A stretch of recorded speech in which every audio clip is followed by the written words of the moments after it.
would be honored if you would join us. Greetings and welcome to another episode of Film Stories with me, Dan Cooper. Today we're going to jump right in and talk about 1992's A Few Good Men, a hugely successful early 90s drama which grossed $243 million worldwide off the back of a $40 million production budget. So, hugely successful. The film was directed by Rob Reiner, his production company, Castle Rock Entertainment, were in the midst of a really good run during that part of the 90s. They'd already released the back end of the 80s when Harry Met Sally, a huge rom-com success. Then they released Misery, City Slickers, and went on after A Few Good Men to a year or 2 years afterwards to release the beloved The Shawshank Redemption. So it was a really great period for Rob Reiner and the work that he was doing. It also marked the debut screenwriting credit for Aaron Sorkin, who again has gone on to do hugely successful projects such as Moneyball, Social Network, to name just a couple. But really, I want to focus on a less well-known part of the production today. We'll jump into that in just a moment. So the film started life as a Broadway play penned by Sorkin. He actually based it on a true story. His sister worked in the Navy, and she, as a lawyer, and she was privy to a case which she relayed some of the details to him, which he then dramatised. So it was his first real project that he brought to life that was a huge success on Broadway, and the rights to it were bought before it had even been performed.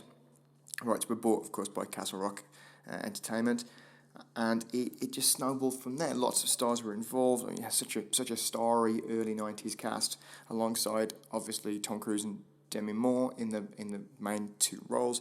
Kevin Bacon is in there, of course.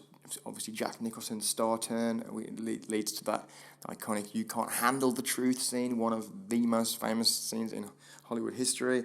And in fact, Sorkin recalls the original table read of the script, as does Reiner and Noah Weil, who's also in the film. All of them have memories of Nicholson uttering his first line in that table read, and all of them just realizing that having a star of his status in the room and in the production meant they were all going to have to raise their game. Nicholson was only on set for a short time and received a $5 million payout for that. But pretty much everyone on set talked about the galvanizing effect that his presence had, and that even though when his time was done, he didn't leave. He carried on to do off-screen vocal cues for Tom Cruise in that climactic courtroom scene for days afterwards, even though he was beyond the limits of his contract. And when Rob Reiner asked him, well, you don't need to be here, Jack. You can go, and he just said, I love to act. The film came out and was a huge success, and it was a commercial success. But one of the less well-known stories is that I mentioned earlier in the episode that it was based on a real story, and it was based on a Marine named David Cox and a few other Marines. These Marines who had performed this Code Red, if you remember from the story's plotline. The purpose of the Code Red is to try and drum a failing Marine out of the unit, because a failing Marine is like the analogy about you're only as strong as your weakest link. If they can't drum him out of the unit, then they are weakened. Collectively, they are weakened by him. So they use bullying tactics. When David Cox realised that his story had been dramatised, he was very, very angry. The ending, of course, has been changed as well, because David Cox he did fight the case like the Marines in the film, that he won and was given an honourable discharge, whereas in the film, spoilers, the Marines are given a dishonourable discharge. So he believed that he had been maligned, that his reputation had been maligned. So he began, along with 5 of the other Marines, I think there were 10 involved originally, 5 of the other Marines, or he and 4 others, began a class action lawsuit against Castle Rock Entertainment, arguing that kind of their time at Guantanamo was being misrepresented. So he went on radio to talk about this, as well as talking about the Code Red. And in 1994, he was tragically he was found murdered in some woods not too far from his house.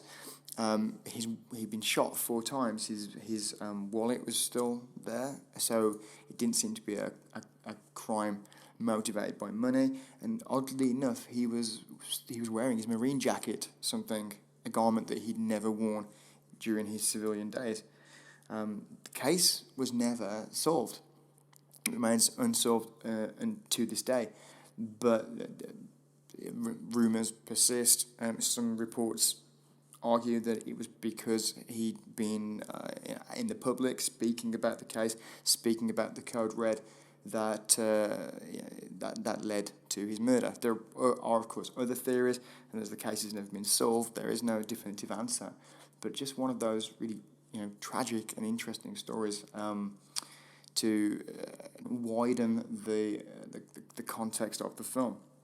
The film itself, of course, is remembered fondly. It kind of relaunched Demi Moore's career. She was on the back of a couple of unsuccessful films, and really she'd actually dropped her asking price for that film just to make sure she was in it. The competition was stiff. It was a coveted role, but her career needed that shot in the arm, and it got it. Cruise, it had a fantastic performance.